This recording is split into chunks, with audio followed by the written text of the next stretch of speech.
Hello,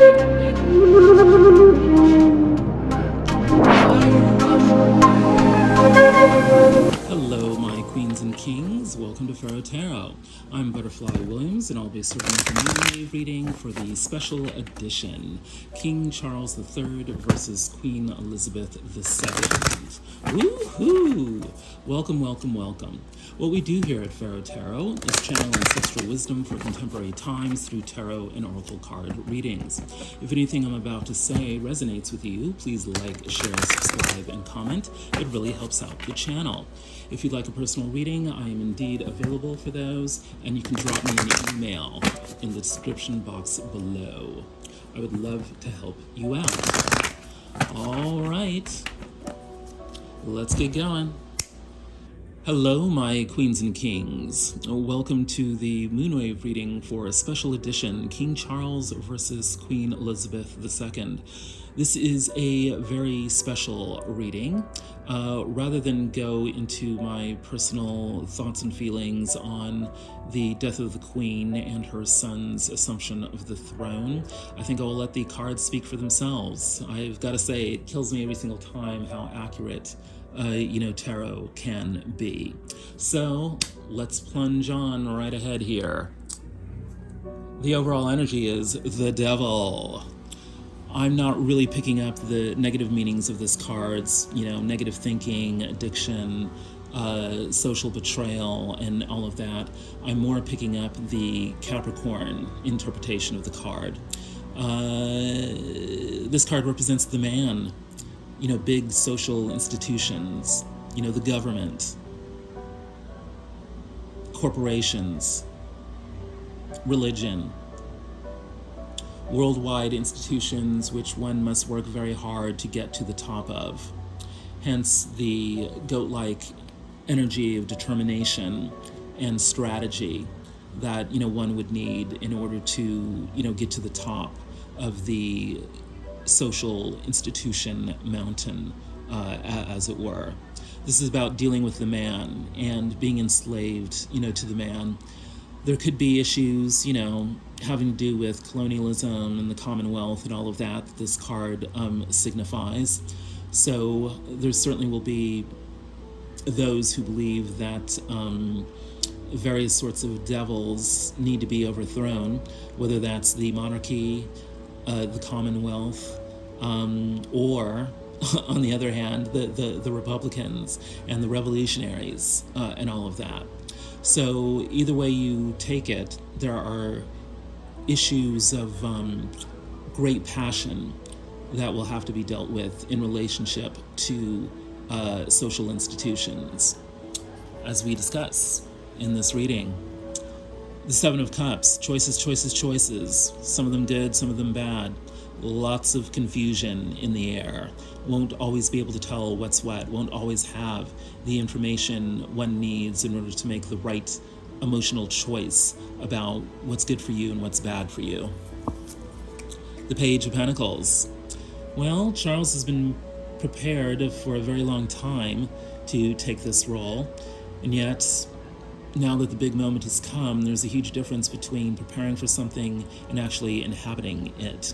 So he's still a newbie at being king, and he'll need a certain amount of humility to negotiate the new demands upon him.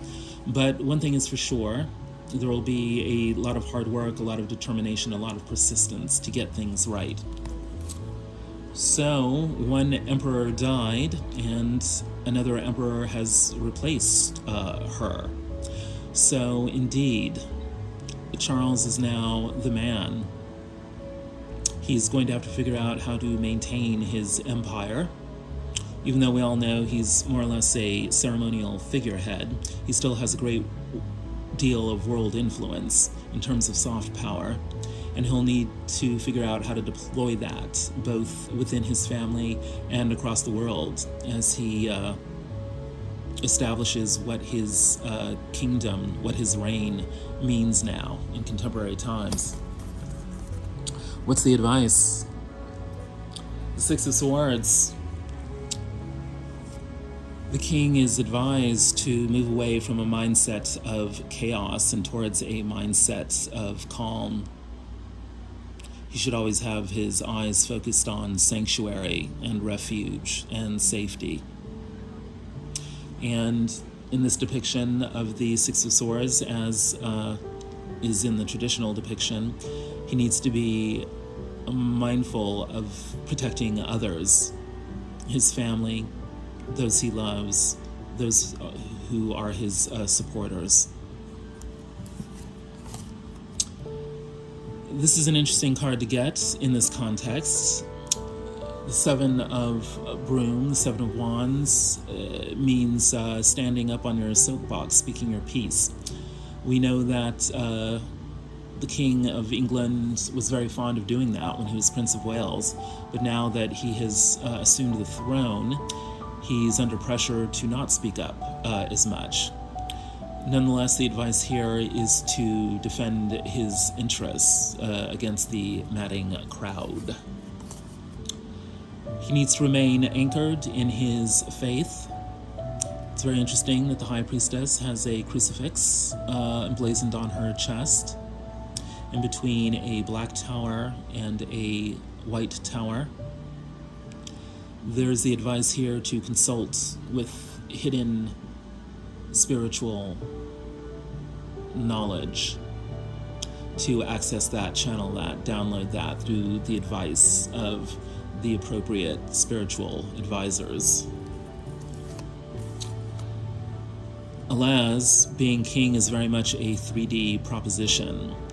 He'll be needing to be aware of the Game of Thrones, both inside his family and outside of his family. There will be a great deal of jockeying for position, and he'll need to play the game and guide that game in ways that are fair and beneficial to the greatest number. But bottom line here is to keep calm and carry on. What's at the heart of the situation here? The Ten of Pentacles, how appropriate. This is enough wealth not only for one's individual life and one's family, but for the entire society at large. There is going to be a struggle here to, maintain this wealth and to be sure that he's able to pass it on to the next generation, meaning not just Prince William, but, the United Kingdom at large. It's going to be very, very challenging to do so because we have the tower energy here. And the way it's depicted here, this tower is on fire. So there's going to be a sense of constant crisis, constant, emergency, constantly needing to put out fires in order to, maintain the wealth of the kingdom. And yet, there's also the serenity and the obstacle of the mountain. So there's the intimation here that there's a huge mountain to climb, and he's already climbed one because he's now the King of England, and yet he needs to maintain, that status and be able to pass on the monarchy to his heir. So he faces that mountain. But here we've got, the calm earth below, the serenity of the clouds, being lonely at the top of the mountain, but having reached the top of the mountain.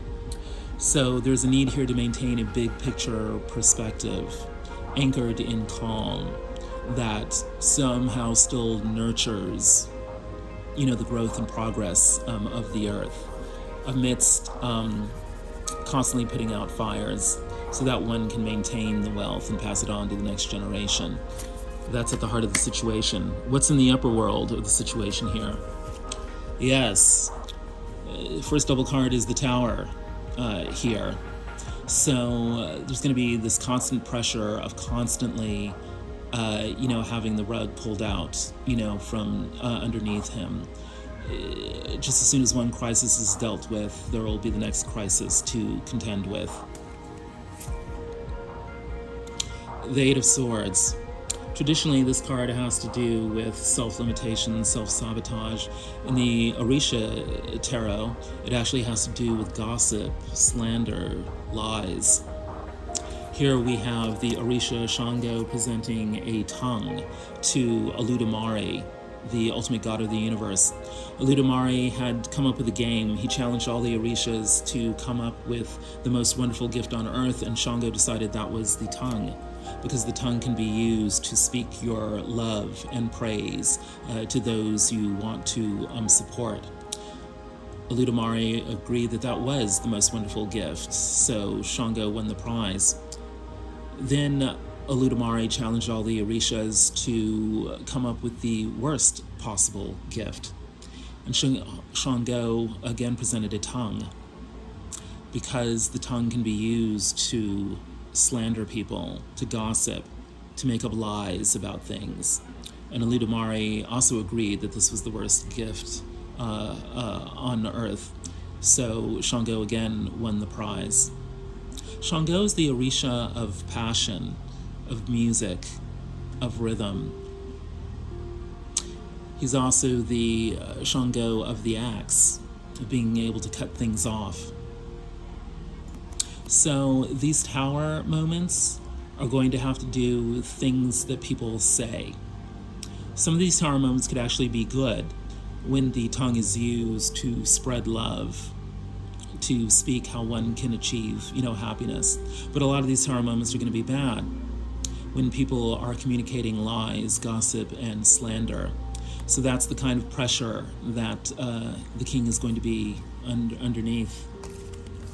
The Adinkra symbol is Owofore Adoba, a snake that is climbing a raffia tree. Because of its thorns, the raffia tree is a dangerous challenge to the snake. Their ability to climb the tree is a model of persistence and prudence. So, Charles will be that snake climbing the raffia tree, having to navigate and avoid all the thorns. He'll need to be a model of persistence and prudence as he navigates all these challenges of the tongue and deals with all the tower moments during his reign. What is the motivation? The star. There is a need to bring healing here, to fulfill, the wishes of not only himself, but the entire kingdom, and to win, recognition as a wise and powerful king. Clarified by the Four of Swords, he'll be needing to take his rest, to do his meditation, to contemplate. And we see here some wonderful ancient Egyptian architecture, ancient temples around a perfectly still man-made lake. Charles is going to be using the architecture of his kingdom to promote his own mental health and well-being, but also to promote the mental health and well-being of his kingdom. He's going to use his various palaces as the site for helping to fulfill, the wishes of others.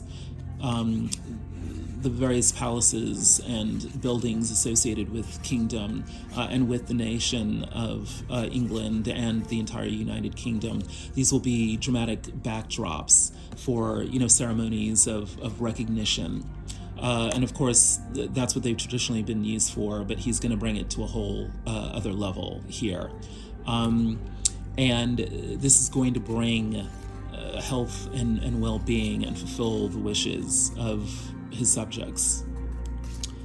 And then we have desire, cupiditas, which is a perfect complement for the star card, which is the higher octave, the major arcana version of the Nine of Cups. So there's something here about fulfilling desires, fulfilling the king's desires, but also filling the desires of his subjects. That is what is really going to drive how he deals with all the various tower moments during his reign. What is going on with King Charles III directly? The Hanged Man. He is indeed devastated by the death of his mother, Queen Elizabeth II. He does feel like the rug has been pulled out from underneath him, even though he's been preparing for this moment his entire life. He is counseled to get the big picture perspective on what his mother's death means for the United Kingdom and what it means for him personally. He and the rest of the royal family are currently in their week of private mourning, with the big funeral processions having happened this past weekend and Monday. So his world has been turned upside down, and he's going to be dealing with a world that has been turned upside down with the various, economic and social crises that we're all facing at the moment. He is going to actually show up, believe it or not, as the Mother of Baskets, the Queen of Cups. Here depicted with a magic square for numerical divination in the background here. So he's going to try his best to appear as compassionate. He's going to be a huge supporter of the arts. He's going to be just very keenly aware of how he needs to show up as a figure of healing. And yet he's going to take a rational approach to this. He's actually going to be data-driven to the extent that he can in terms of how he presents himself and what he supports during his reign as a means of healing. Protect your online presence. Take steps to secure accounts, passwords, and sensitive information. Yeah, he's going to have to be wary of cyber attacks against the royal family, against the United Kingdom.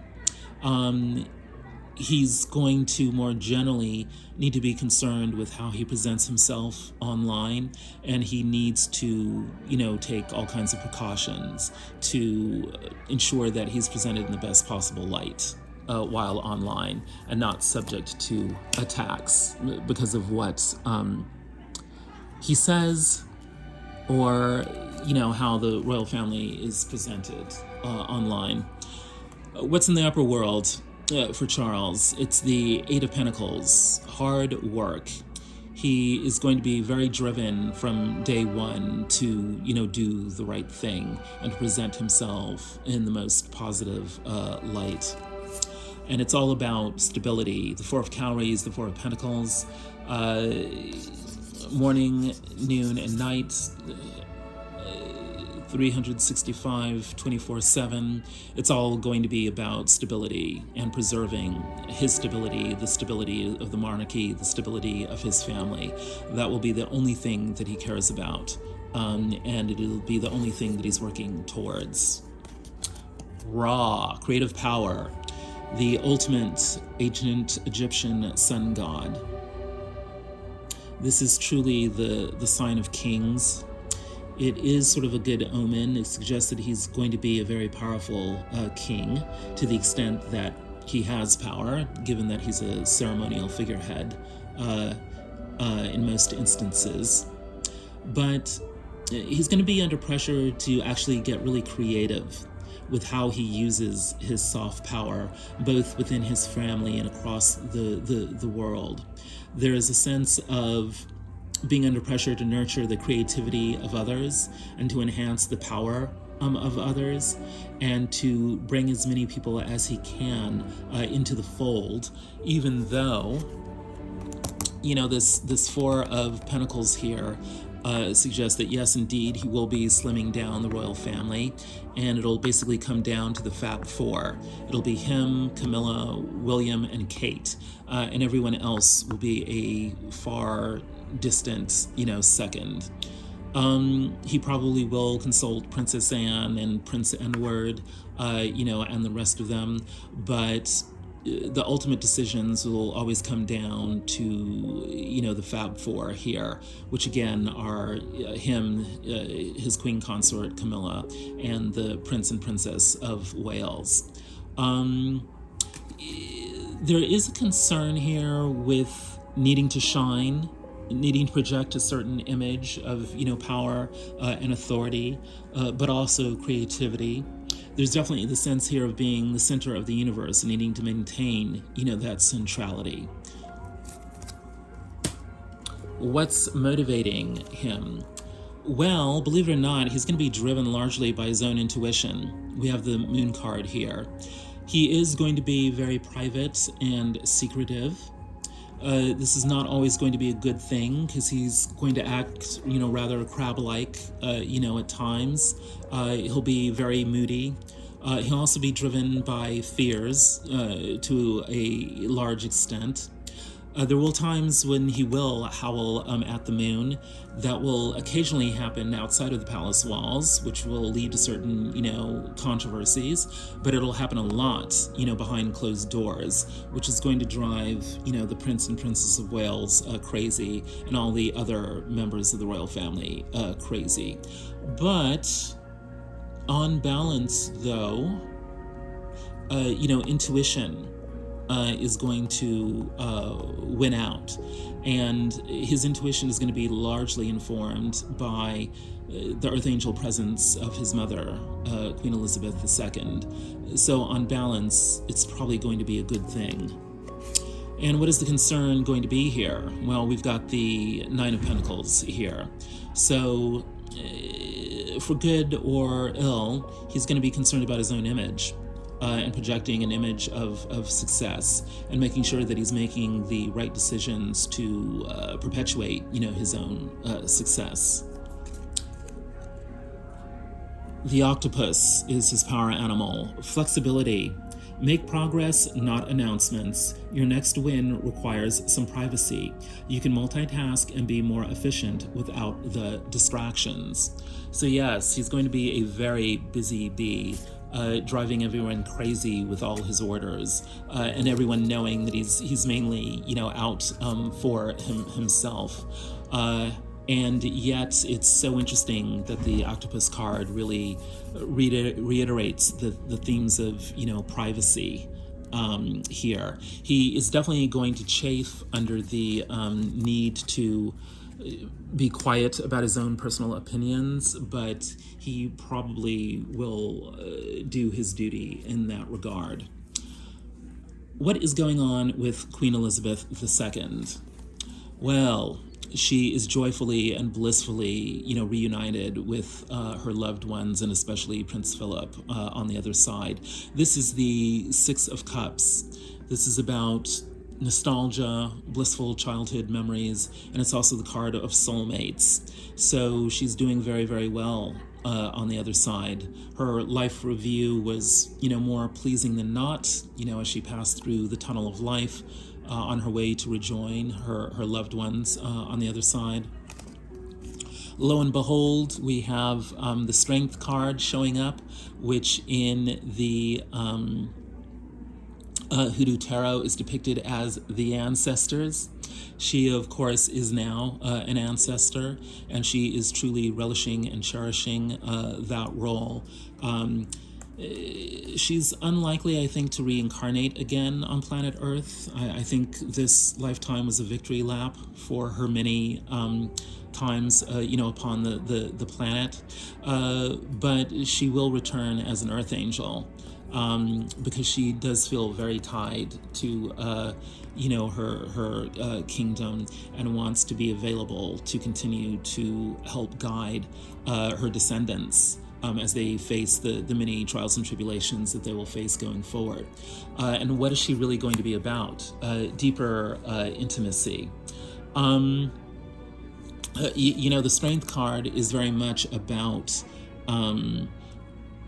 the stiff upper lip of, restraining, one's instincts and all that. And of course, she was the quintessential representation of that on planet Earth. But she's now realizing that the next challenge for her and her descendants is developing a sense of deeper intimacy. The feelings of emotional closeness and love allow you to feel safe, desired, and more connected to your partner.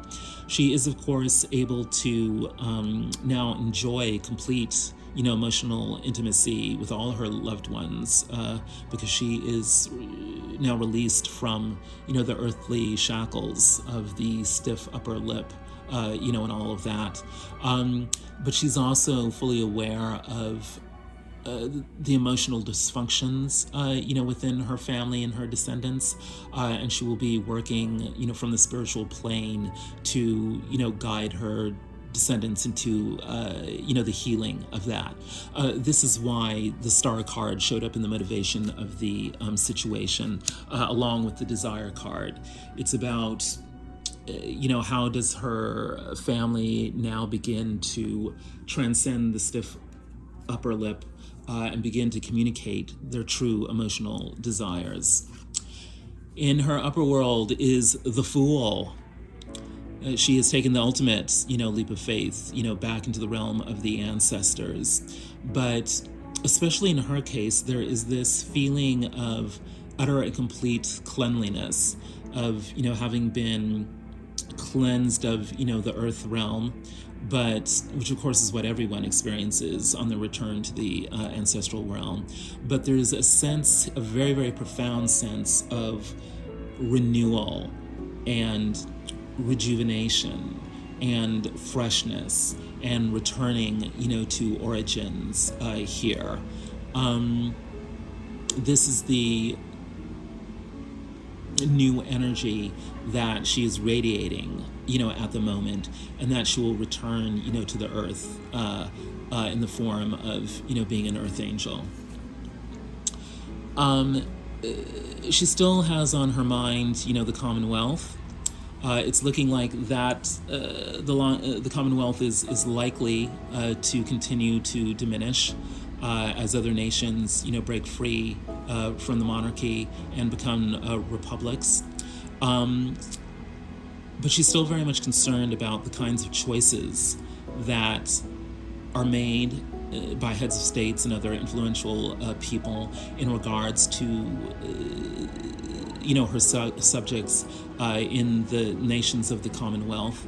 And so she's concerned with, how do we make choices that lead to freedom and allow her subjects to have the freedom to make leaps of faith going forward? The way it's depicted in the Akamara Tarot here is that we have the mother continent of Africa between the two wands here. So there's a choice here too, specifically around how do we do what's best, for Africa, and how do we guide the continent into making the leaps of faith that it needs to make to renew itself. All of this is very much about sacred purpose. We have the ancient Egyptian gods Ta, Nut, Geb, and Anubis here. Ta is the ultimate creator god. Nut is the sky god. Geb is the earth god, and Anubis is the guardian of the underworld, the Valley of Paradise.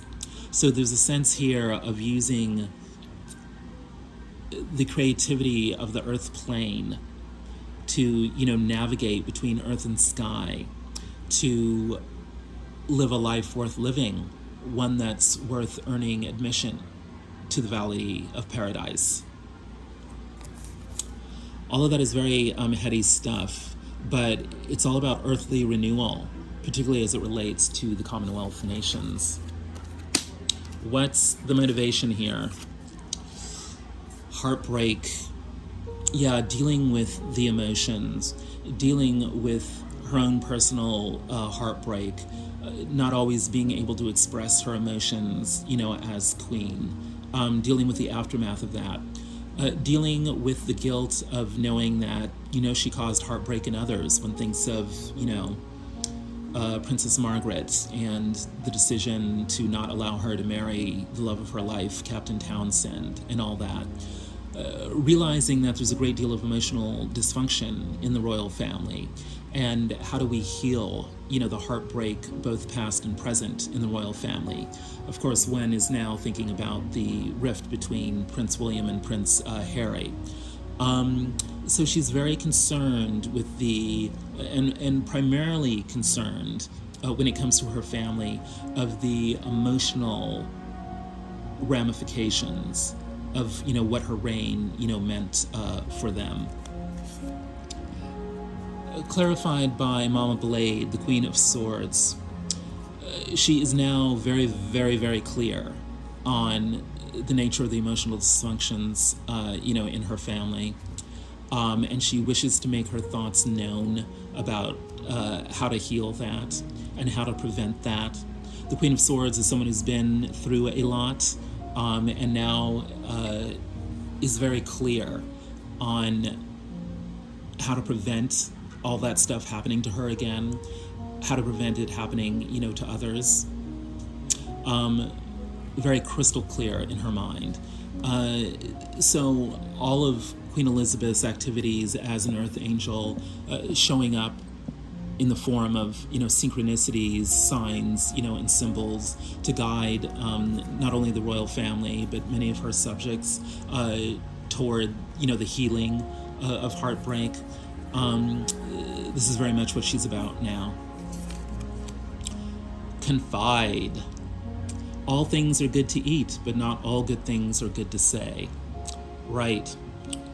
So, the Queen of Swords is very much about, who do you confide in and who do you not confide in.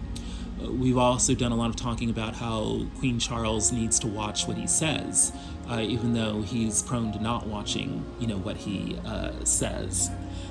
We also know that most, if not all, of the tower moments that his reign will have to deal with are going to be the result of things that people say, or write, what they do in front of the cameras, but also what they are doing behind closed doors in terms of, the gossip that they might spread and all of that.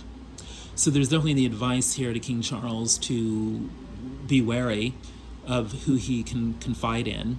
But there's also the advice to actually perform the act of confiding, to actually express, what your true feelings are, what your heartache is, and to get very, very smart and clear about who you can confide in and what you would confide. What is the ultimate outcome here? Well, it's going to be a good one because we have the Knight of Cups here. This is about offering one's love, offering one's support, offering one's emotional expressions to others. Cups are also about, art and creativity. So it's about offering your creativity to the world as well. So it looks like the reign of King Charles III will be characterized by this, that there will be an attempt to help people with their mental health issues, that there will be an attempt to nurture creativity, that there will be an attempt to present the royal family as a gift to the world, and that the accent, the emphasis of the royal family will be on giving, not taking. And this is clarified by the King of Pentacles.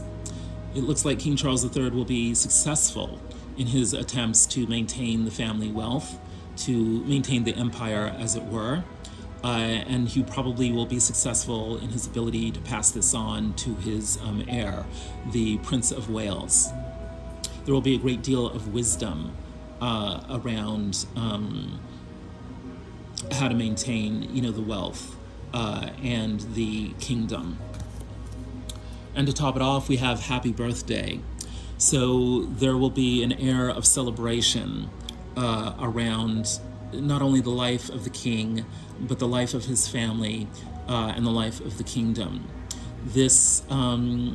Birthdays are often occasions for reflection and renewal. So indeed, the challenge that the Queen Elizabeth II has as an ancestor, which is to focus her descendants on their sacred life purpose. It looks like that will be affirmed by the reign of King Charles III. What's in the upper world of the outcome? The Wheel of Fortune. And I'm picking up positive vibes from this. So it looks like for all the tower moments that King Charles will have to deal with, he will also benefit from a great deal of good luck and good karma, that he's going to be able to, keep the wheels turning here successfully, which is confirmed by the Nine of Cups, which here in the Orisha Tarot is, depicted as this lovely glade, lake and forest and sun. We know that King Charles is very much concerned about the earth and is a environmentalist. He will continue that in subtle ways throughout his reign, his concern for the earth, and he's going to have a great deal of good luck, with that, which is saying something since we're already feeling the effects of climate change. But yeah, the Nine of Cups is about wish fulfillment. So King Charles is going to get his wishes fulfilled through his reign. And a lot of that is going to have to do with putting the trash out by the curb for pickup. So the forces that are arrayed against him, that try to undermine him, are not going to win. It's looking like he's going to be able to put the trash out by the curb for pickup. And what's motivating this outcome? The Ten of Brooms, the Ten of Wands. This reign is going to feel like a burden, but it's also going to be a burden that the king can handle because he's got the Star. And this is the second double card. On the one hand, we've got all these tower moments to deal with. On the other hand, and this is going to be foundational because it's in the motivation of both the situation and the outcome. We have the energy of the Star, here just beautifully depicted in the Journey to Egypt Tarot by the ancient Egyptian water god Hapi, filling the Nile under the North Star and a lit temple. This reinforces this idea of, architecture being used as a site for spiritual renewal and environmental, renewal. So this outcome is going to lead to wishes fulfilled. It's going to lead to healing. It's going to lead to recognition, not only for King Charles III, but for all his subjects. And this is all going to revolve around trust. Don't trust what you are being told. There is more to this situation. The answers lie within the finer details which are not being shared with you. So the king is going to have to be wary of what his family is telling him, what his advisors, are telling him, what his subjects may or may not be showing him. There's always going to be this question of who can he trust? He can always trust his mother, Queen Elizabeth II. She will be as steadfast in her support of him as she was of her family while she was still alive. And she definitely will be present. She will not be completely gone to the other side, never to be seen again. And she's going to show up often, both in the tower moments and the star moments, and her presence is going to revolve around this question of trust. This is why her motivation was the Three of Swords and the Queen of Swords and the card Confide. She's going to be guiding him as to who he can confide in and not confide in. Well, as I sit here at the end of this reading, my Queens and Kings, I'm feeling a sense of clarity, cleanliness. I'm getting the image of a mirror, of the king being dressed every day as he goes out to face the world of other heads of state and his subjects, and what he needs to say or not say to all the various people that he is dealing with. There is a sense here that, Queen Elizabeth will never fully remove herself from the scene. She will always be a gentle, guiding, and loving presence throughout his reign. She's going to be very active in terms of signs and symbols and synchronicities. Very protective, guiding, and loving force, not just for King Charles, but for his subjects and for the world. There's a sense here that King Charles III does need to watch himself. definitely needs to watch his tongue, and needs to watch the tongues of others, as well. But there is a sense that he has arrived. He is fully prepared for this role, and that his reign is going to be a surprisingly strong one, and one that is likely to be celebrated, rather than denigrated by his subjects and the other peoples, on the planet. The ancestors have spoken.